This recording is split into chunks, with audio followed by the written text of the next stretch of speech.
Good evening, everyone. Thank you so much for joining us this evening. I know there's quite a few of competing events going on around town. So we really appreciate your being here with us this evening. My name is Matterr. I'm assistant professor of media studies and film here at the New School, and I'm also the associate director of the bachelor's program, and I'm the chair of this conference that we are here to represent tonight. And I'm really thrilled and excited that we could all be here because it's been a long time coming. We've been working on this concept for about a year now, and there have been many people on the journey with me over the course of this year, some of whom are here, some of whom have fallen by the wayside, but we've managed to pull it together and be here all together anyway. And I'm going to have to thank a couple of people, but I won't do that right now. First thing I want to do is introduce one of my big supporters for this conference. He came in with a nice, healthy sponsorship, which we couldn't have done this without, and that is our Executive Dean, David Scobie. David.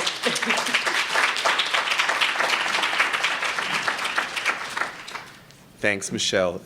My name's David Scobie. I'm the Executive Dean of the New School for General Studies and the Milano School, and it's my true delight to welcome you to Remixed and Remastered, Defining and Distributing the Black Image in the Era of Globalization. This is a really wonderful event. It's incredibly creative and boundary crossing in many ways, and I'm very, very proud that our division is among the co-sponsors for it. From my point of view, Remixed and Remastered kind of sits at the intersection of several different important threads of tradition and value and commitment at the New School. We're committed to the arts and media, to supporting vibrant creativity, and also to exploring the role of the arts and media in society and culture. We're committed to doing that in a way that brings together artists and scholars from inside the university with practitioners and industry people who are living business and creative lives in film and video and the media. And the convening that this event represents is in the best tradition of that kind of crossroads. And we're also committed to social justice and cultural diversity across all of our intellectual and educational work, and to exploring the role of those themes and of diverse culture makers in the arts and media. This particular event seems to me to bring those themes together in a particularly rich and interesting way, at least as I understand it as a kind of lay outsider listener and learner. On the one hand, we're looking at a new world of technologies, business practices, media, a world of social networks and new platforms and do-it-yourself production and indie film networks and grassroots culture making, which open up all kinds of opportunities for new genres, new platforms, new ways of making art and media. And on the other hand, we're looking at the space that opens up for artists and culture makers who had formerly been marginalized in mainstream and mass production media, especially media makers of color.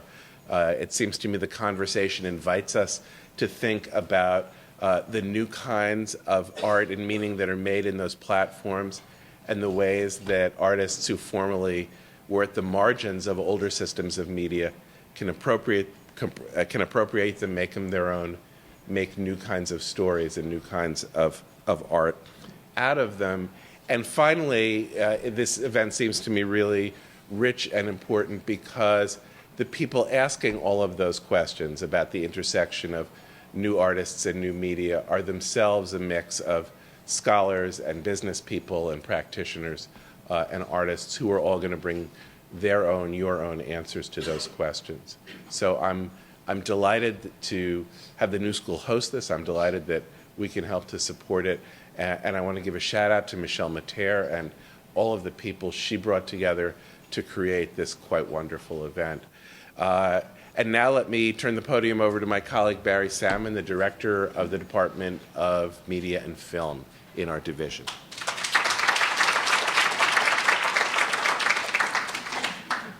Good evening, everyone, and welcome. And first of all, I just want to second everything that David just said. Thank you, David.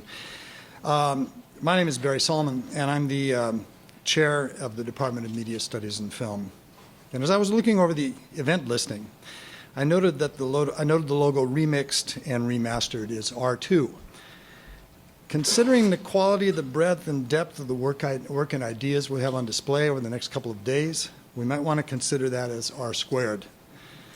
From renowned author and journalist Jill Nielsen, to the cinema of African diaspora, to Tambe Obenson, to filmmaker Ava DuVernay, and to so many others.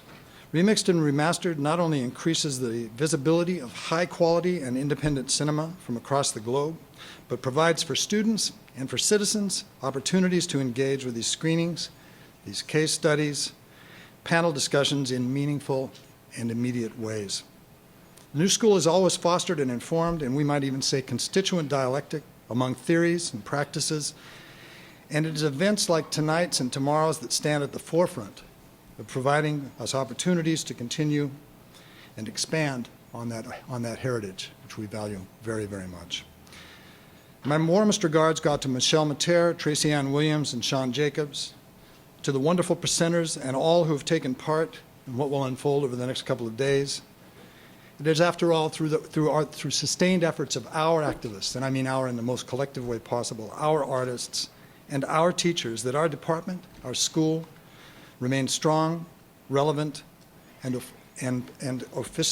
critical to the media studies community and to those who operate it. Thank you very much and welcome. And on with the show, I'd like to turn it over to Michelle Matterr.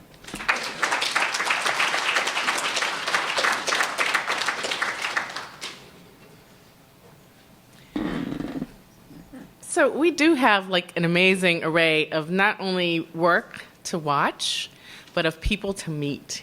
And that is really one of the key things that I want to stress with this conference.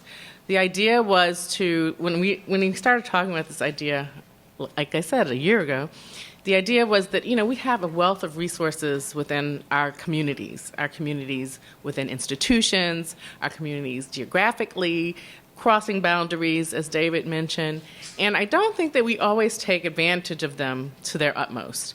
And that's really one of the reasons why I wanted this conference to happen, and to happen in the way that I envisioned it, and that is to really make it an interactive weekend, to really utilize the resources in this room. That's why I made you put the name tags on, I hate to tell you. But it really does have a purpose. I want you to exchange business cards, drop your business cards in the bowl up front, make sure you do our sign-in list, because we're gonna share all of that information. If you so desire, you have the option to opt out. But I really suggest strongly that you do participate in that, because what I think we have that we don't do is to network. And we don't really utilize our networks enough.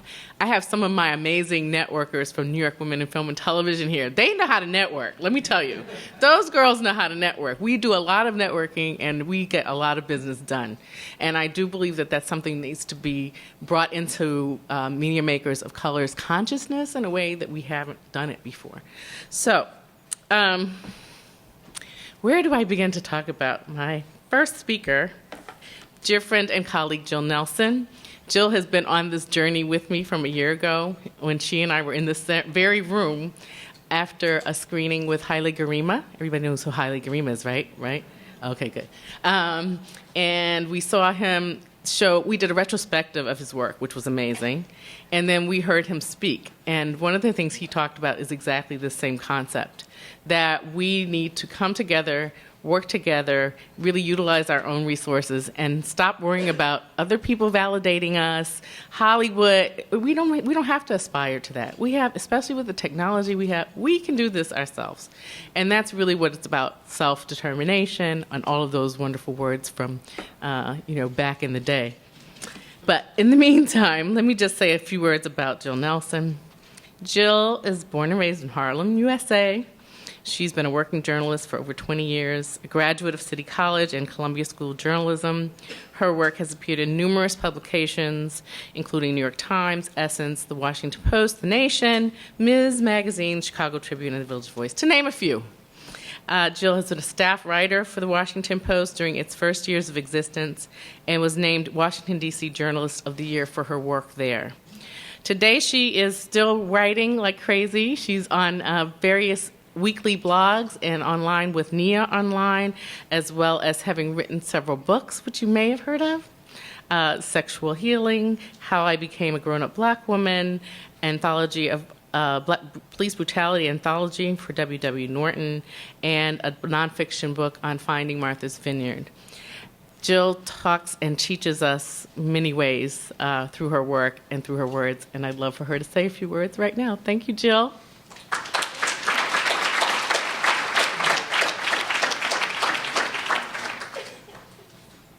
Hi, thank you very much. It's a pleasure to be here. It really is.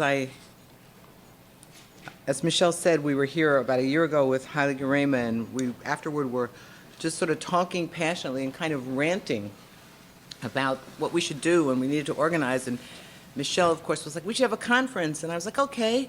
She's like, would you be involved? And I was like, okay. And then in that wonderful way Michelle has, she called me months later and emailed, and here we are. And so there's just something to be said about those conversations that we have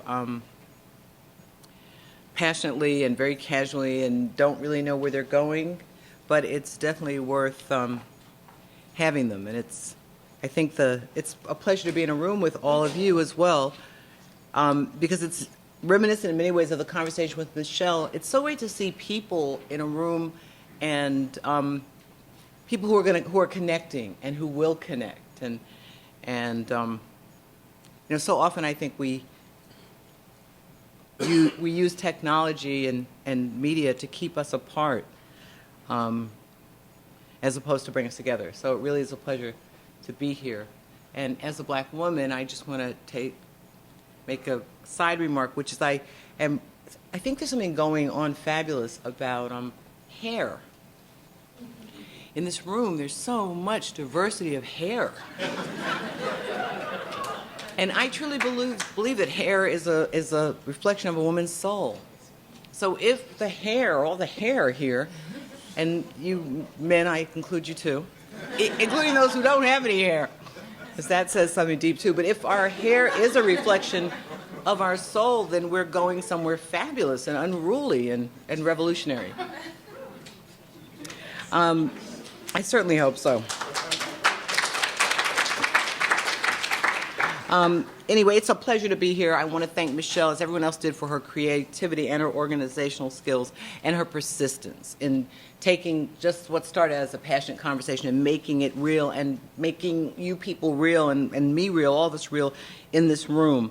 I think that this is going to be a provocative and a groundbreaking event, and timely, because it seems to me that culturally we're in a period of feast and famine, of seemingly contradictory and colliding images, instincts, and intentions, and of amazing technologies and social networking platforms that can either expand and change how we see ourselves, each other, and the world. For example, in Tunisia, Egypt, and among the people of Wisconsin.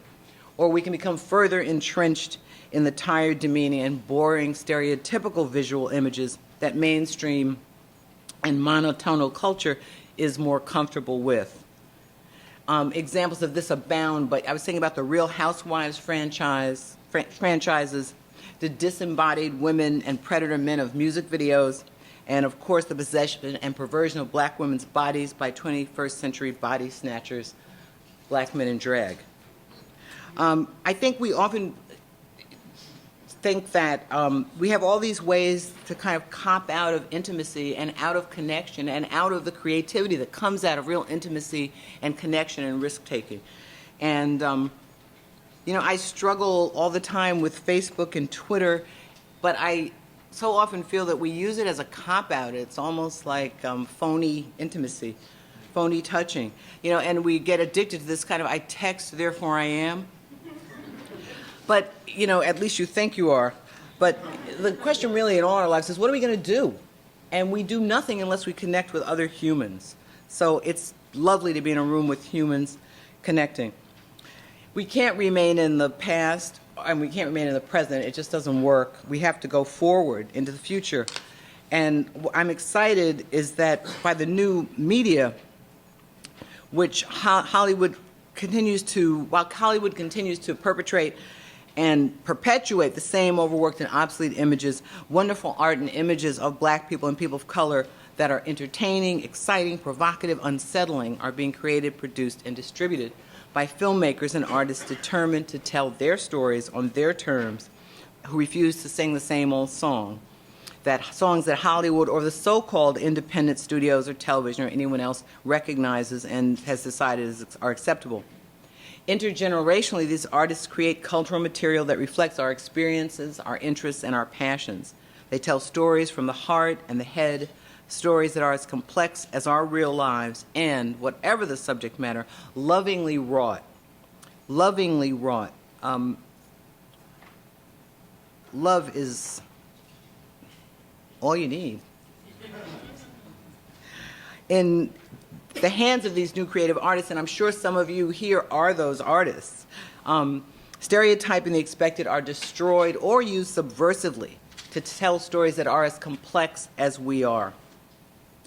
I often hear calls for cultural production of positive role models.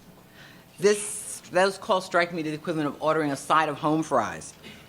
Although the positive role models are far less attainable or, to my mind, desirable. Do we really believe that positivity can be served up as a side order?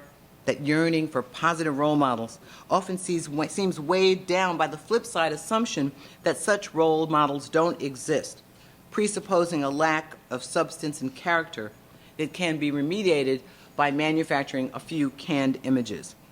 It's racist, it's sexist to presuppose that black people and other people of color need positive role models.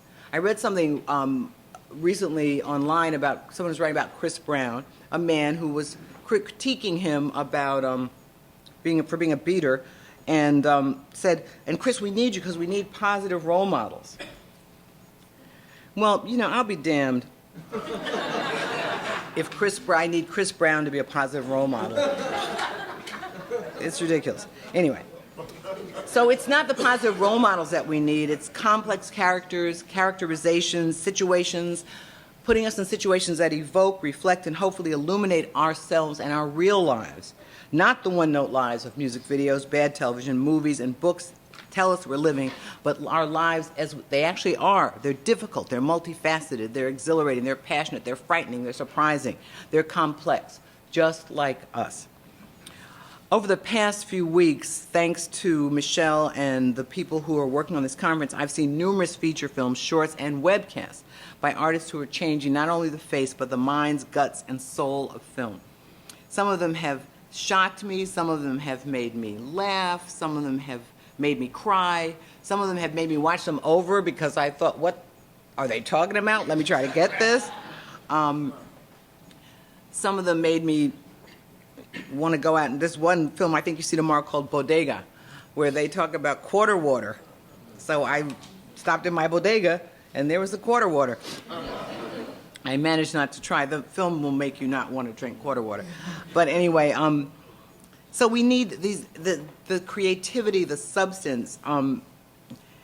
But the issue isn't simply what we're talking about and who makes the films, but how we access it and how we distribute it. How do we get to see it? How do we get it out to people? How do we get there? And I've seen the work that I've looked at over the past couple of weeks at major theaters, on 34th and one on 125th Street, on DVD, on my computer, on webcasts, on YouTube. The transformation that's happening includes how we distribute and how we access media and images in new ways. And it really comes down to retraining ourselves. I remember 7 years ago, someone saying, I'm going to watch this on my computer. And I thought, I'm never going to watch anything on my computer. And there I am, nowadays, watching things on my computer. Why wait when I can just download? So there are all these new images to be seen, but also new ventures for distributing the black image and new venues for seeing them and new ways of seeing them. And I think part of what the challenge is not just creating the work, but creating new ways to access that work and then teaching people how to deal with these new ways of seeing. It really is about different ways of seeing. It's almost as, I don't know, I really wasn't there when the Washington Post started in 1870. I was there at the Washington Post magazine, but I was thinking that it's almost like the difference between when television came. You know, that suddenly people no longer had to go out to movies, to theaters. It wasn't a social event. It was something, suddenly you could see things in this box in your home. And it was, again, people had to adjust to that. Much in the work I saw in the last weeks by these new filmmakers used known actors. And I thought that was fabulous, too, because often these actors functioned as producers. So you see this collaboration going on. That's what I mean about feast or famine. You know, the actors by choice, necessity, probably a combination of choice and necessity, working in smaller films, doing different types of work with new, less established or older, less established or less funded filmmakers, I think is incredibly important. It's wonderful to see this type of creative intergenerational collaboration.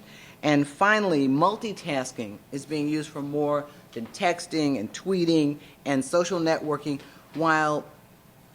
and we're being encouraged to create work that speaks to who we are and that changes who we are, and not, this is the way we have to go, I think, and not sort of stroke the banal in our lives. You know, we all have so much richness, and the culture so often encourages the least within us. You know, I don't know, I'm glad you're eating, but if I see one more friend on Facebook with a photo of what they had for dinner, I'm going to bite my computer and, you know, move away. Anyway, that's another thing. I didn't necessarily like or enjoy everything I saw. Unfortunately, I thought that sexism and the objectification of women, homophobia, ingrained self-hating stereotypes don't disappear overnight, and they were present in some of the films. Yet I can say that everyone used complexity of character, circumstance, human relationships, compelling visuals, and writing to tell their stories, set in specific moments in time. I might not have liked everything, but so what? We have to remember that the purpose of art is to challenge and provoke and expand us. The worst thing to happen when I go to a movie is when I leave the movie and instead of talking about the film or leave a museum or leave any type of, leave my computer after seeing a movie and I'm thinking about what I'm going to eat. I want to be passionately arguing about the film or feeling it or trying to figure out what it meant. Okay? So that really is the purpose of art, to make us expand. And it's a pleasure to watch movies filled with black images. And in the end, to feel excited and challenged and affirmed and inspired instead of dissed and denigrated. I'm sure we've all experienced that. When you come out of a movie and you just feel like, I might as well just tote that barge forever. Anyway, so it's great that filmmakers create work outside the box. It's great to see actors at the top of their game participating in these films, sometimes on screen, sometimes behind it, sometimes both. Perhaps this is an instance when tough economic times, accessible technology, changing methods of consumption of cultural products, and a shrinking Hollywood create a perfect storm for artists and filmmakers to create, produce, and distribute their work. I hope so. And I intend to find and see as much of this new work as possible, both fiction and documentary, wherever I can find it, and train myself to see in different ways. What's important is that we go to see these films and see these media products, find it, by us, not because they're offering positive role models, but because they're entertaining, complex, smart, beautiful, good movies. Changing technology and methods of distribution mean that filmmakers no longer have to rely on Hollywood for the nod. The challenge is, how do you continue to define and redefine black images and tell stories that reflect all the complexity? How do you distribute these images to the broadest audience possible? How do you wean your audience from Hollywood's existing models and teach them to see in new ways and venues? Difficult questions, no easy answers, but this conference moves us in the only direction possible, forward, and in the only way possible, through collaboration. Thank you.